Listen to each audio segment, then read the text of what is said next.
Imagine this, a boy, no older than 9, staring at the endless blue sky of the Mongolian steppes. His father has just been poisoned by enemies at a feast. The tribe that once cheered his name abandons him, his mother, and his siblings to the wild winds. No home, no food, just the howl of wolves and the bite of winter. This boy isn't born with a silver spoon or a crown on his head. He's scraping by on roots and fish from icy rivers. He kills his own brother in a fight over a meager meal. He's captured, enslaved, a wooden collar locked around his neck like a dog. But here's the twist that changes everything: that boy doesn't break. He escapes. He rises. He unites warring tribes into the most unstoppable force the world has ever seen. He conquers empires that make today's superpowers look like playground bullies. His name, Temujin. But the world will tremble at another, Genghis Khan. The man who turned the steppe into an empire that swallowed half of Asia. Buckle up, because this isn't just history, it's the raw, bloody, brilliant story of a conqueror who rewrote the map of the world. And trust me, by the end, you'll see why one man's fury still echoes through time. Let's rewind to the beginning. Picture the year 1162. The land is Mongolia, vast, unforgiving grasslands where the horizon stretches forever, and survival is a daily gamble. Nomadic tribes roam here, herding sheep, horses, and goats. Life is tough: blizzards that bury you alive, summers that scorch the earth dry, and constant raids from rival clans stealing your livestock. It's a world where strength isn't just admired, it's the only currency that matters. Temujin enters this chaos as the son of Yesugei, a minor chieftain of the Borjigin clan, part of the broader Mongol tribes. Yesugei isn't some unbeatable warrior king, he's clever, ambitious, but not invincible. He names his newborn son Temujin after a Tatar chief he'd captured and killed years before, a bold statement, like saying, "This kid will crush our enemies too." From the start, Temujin's life is marked by alliances forged in the cradle. At just 9 years old, Yesugei rides off with him to the Olkonid tribe, betrothing the boy to Bort, a girl his age, daughter of the chieftain Day II. It's a classic steppe marriage deal: seal peace between clans, gain horses and allies. Temujin leaves his family to live with Borte's people, learning the ways of herding and horsemanship. But fate, that cruel joker, has other plans. On the way home, Yesugei stops at a Tatar camp for a feast. Old grudges simmer: the Tatars had clashed with Mongols before. During the meal, Yesugei feels a strange pain. Poison. Slow acting, from the milk or the meat. He makes it back to the camp but collapses 5 days later, whispering final words to his sons: "Avenge me against the Tatars." Temujin, now the eldest at 9, steps up. But the tribe, they scatter like smoke. Why? Yesugei had made enemies by raiding too aggressively. His widows and kids are seen as a burden, not blood ties to honor. Hoelin, Temujin's fierce mother, is left with 4 sons and a daughter. No warriors, no herds, just the open plain. What follows is a tale of pure grit. Hoelin, once a kidnapped beauty from the Merkits, Yesugei had stolen her on a raid, now becomes the family's rock.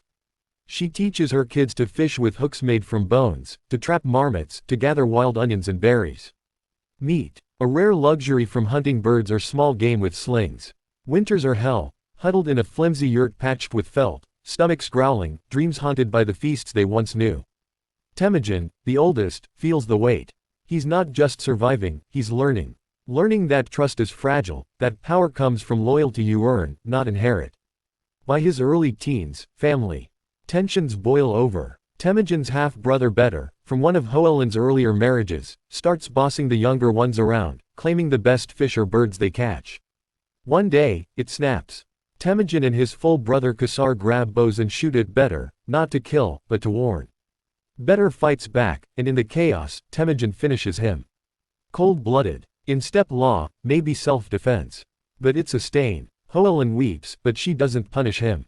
She knows, in this world, weakness invites death. Now a young man, Temujin reunites with Bort. He's maybe 16, she's the same.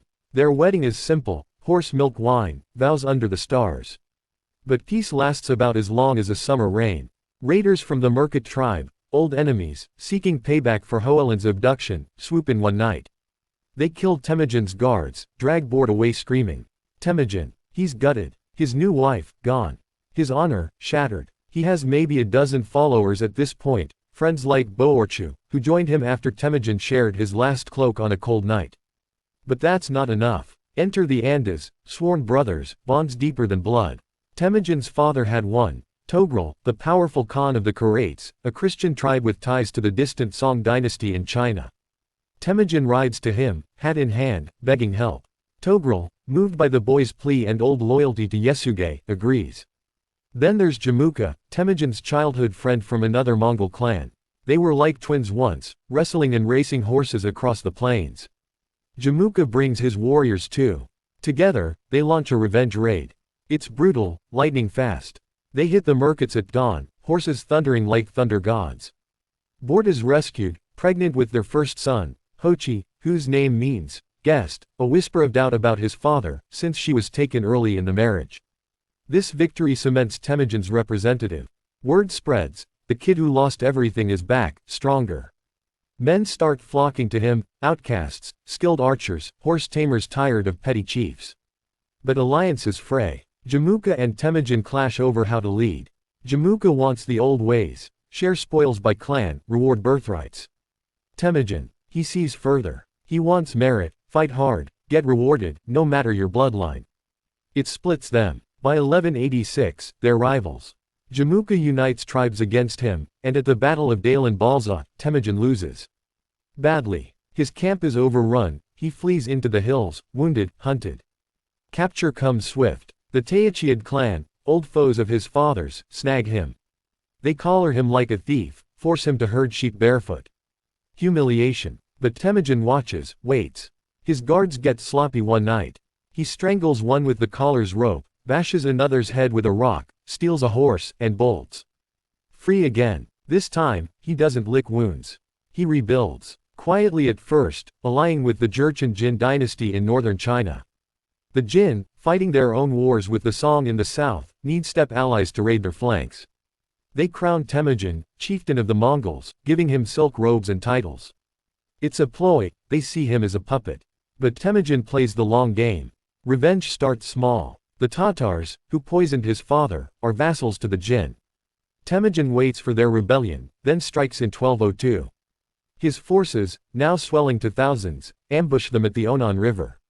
He executes every male over a certain height, the ones tall enough to have drunk at that fateful feast. Women and kids, absorbed into Mongol ranks, no loose ends. This bloodbath shocks the steppes. Tribes whisper, Temujin's not playing. He's ending feuds forever. Next, betrayal from within. Togrul, his Anda, grows jealous. Rumors fly, Temujin's too ambitious, eyeing Karite lands. In 1203, at a feast, Togrul's son tries to assassinate Temujin. Failed. War erupts. The Battle of Kalakaljid Sands is a masterclass in steppe warfare, feigned retreats, archers on horseback wheeling like falcons, dust clouds hiding ambushes. Karites shatter. Togrul flees to the Naimans, another big tribe, but Temujin hunts him down. Mercy. None. Togrul dies in the fight. Jamuka's last stand comes in 1205. He rallies remnants, but it's over. Captured, he refuses to beg. Instead, he asks Temujin for a warrior's end, no blood spilled, to honor their old bond. Temujin agrees. His men break Jamuka's back on a wooden frame. A quiet death for a fierce rival.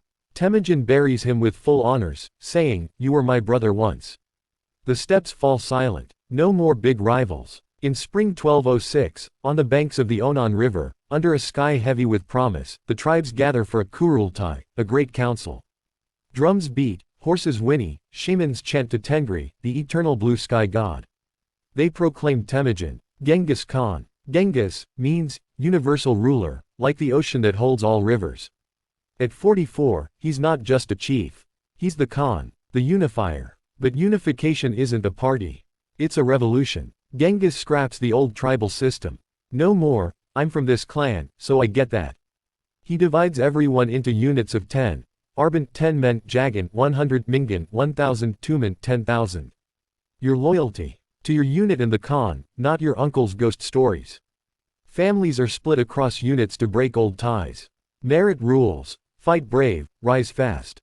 Cowards, exiled or worse. His elite guard, the Keshig, starts as 1,000 day guards and night watchers. It grows to 10,000, a school for generals. Genghis isn't just a warlord, he's a builder. He adopts the Uyghur script from a conquered clerk, Yilu Kusai, making Mongol law written, not just sung by bards. He creates the Yasa, his great code. Simple rules: steal, die, lie to the Khan, die, but also, help the weak, share with allies, worship as you please. No forced religion, shamanism, Buddhism, Islam, Nestorian Christianity all get a nod. He even consults a Taoist monk once, though that's later. Trade booms. The Silk Road, that ancient vein of silk, spices, and secrets, gets a Mongol polish.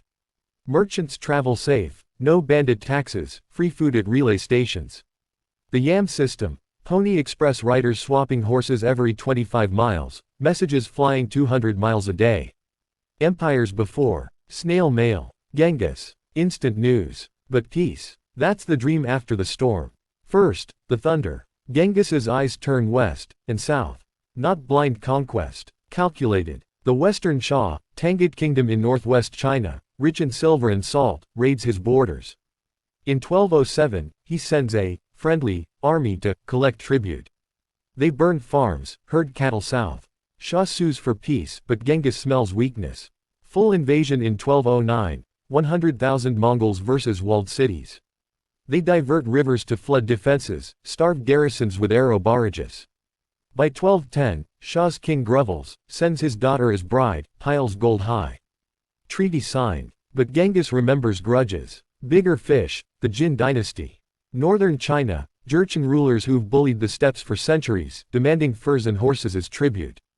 Genghis served them once, but now, equals don't bow. In 1211, at age 49, he launches the Big One.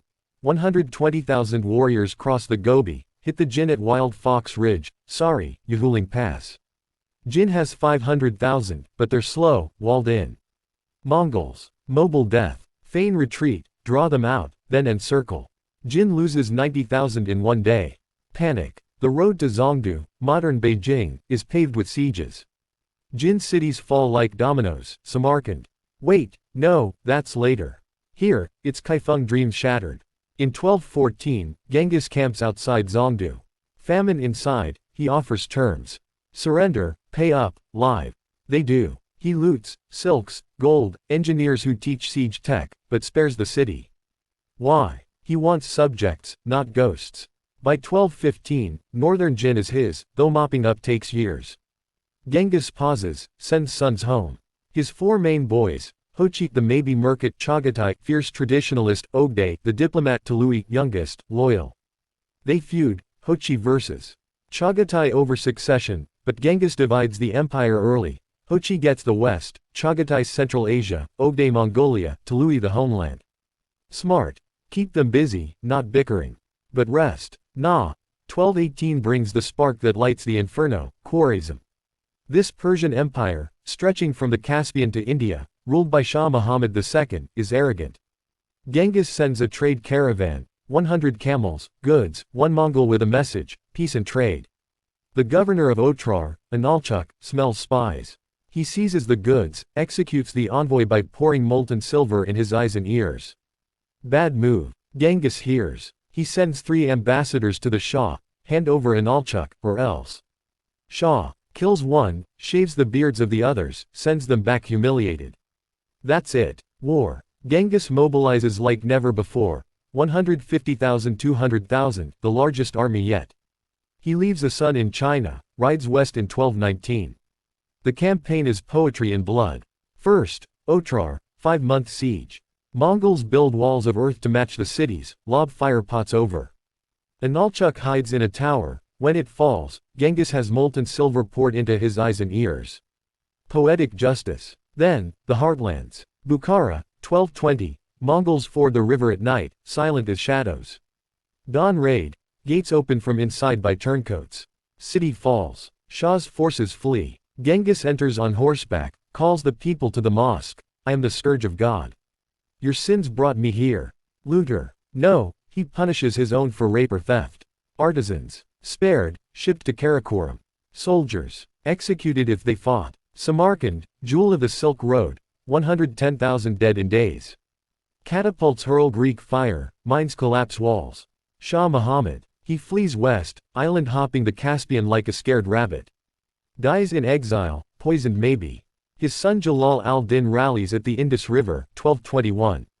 A real fight, Jalal charges Genghis's camp, nearly kills him. But Mongol cavalry wheels back, crushes them. Jalal swims the Indus, escapes to India, but the empire's done. Meanwhile, a sideshow becomes legend. Generals Jeeb and Subutai, with 20,000, chase the Shah's remnants 5,000 miles. They hit Georgia, sack Kiev's edges, reach the Caspian, turn north to scout Russia. It's a preview, the Mongols are coming. By 1223, Genghis turns home. Khwarezm's a graveyard, millions dead, cities ash. Estimates: 15 to 40 million across his wars, 10% of the world's people then. Horrific. But from it, Persian scholars flood Mongol courts, teaching math, medicine. The world shrinks. Genghis, now 60, isn't done. Back in Mongolia, he eyes the Shah again. They rebelled while he was away. 1226, last campaign. He rides south, breaks a leg falling from his horse chasing a deer. Infection, typhus. He pushes on, takes the capital Yinchuan.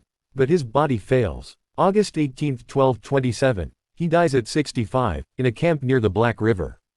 Cause: mystery, fall, plague, or just age catching a tireless man. Secrets swirl. Army hides it 3 days, fight on, as if he's watching. Shah king summoned, surrender. He does. Retribution. Every living thing massacred, men, women, dogs.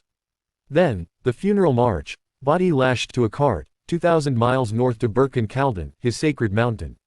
Grave, unmarked. Escort kills all who see, then themselves. Horses trample the site. Gone. Ogday succeeds, as planned. Empire peaks under him and grandsons, Russia to Korea, Poland to Vietnam. Kublai takes China, builds Xanadu. Hulagu sacks Baghdad, ends the caliphate. But it fractures, sons Khanate's war. Legacy. Double-edged sword. In Mongolia, he's father of the nation, statues, holidays, his face on money. DNA says 16 million men carry his genes, prolific dad, 4 wives, countless concubines. He spread ideas, gunpowder west, paper east. Pax Mongolica. Trade explodes, Black Death hitches a ride, but so do ideas, Marco Polo's tales. To the conquered, devil incarnate. Persian poets call him, the world burner. Russians, the nation's curse. Cities like Nishapur, pyramids of skulls. But even they note, under Mongols, roads safe, taxes fair, faiths free. What made him? That boy in the collar, learning chains break from within. He said, "It is not sufficient that I succeed, all others must fail." Ruthless, but visionary, conquer with compassion when possible. He lifted slaves to generals, Subutai, son of a blacksmith, wins 65 battles. Women. Hoelin advised him, his daughters ruled appanages. Today, in boardrooms or battlefields, Genghis whispers, adapt or die. Unite or fracture. From rags to ruler, his story screams, anyone can rise, if you're bold enough to seize the horse. So, next time you feel the world against you, remember the steppe boy. He didn't just survive, he conquered it all. What's your next move?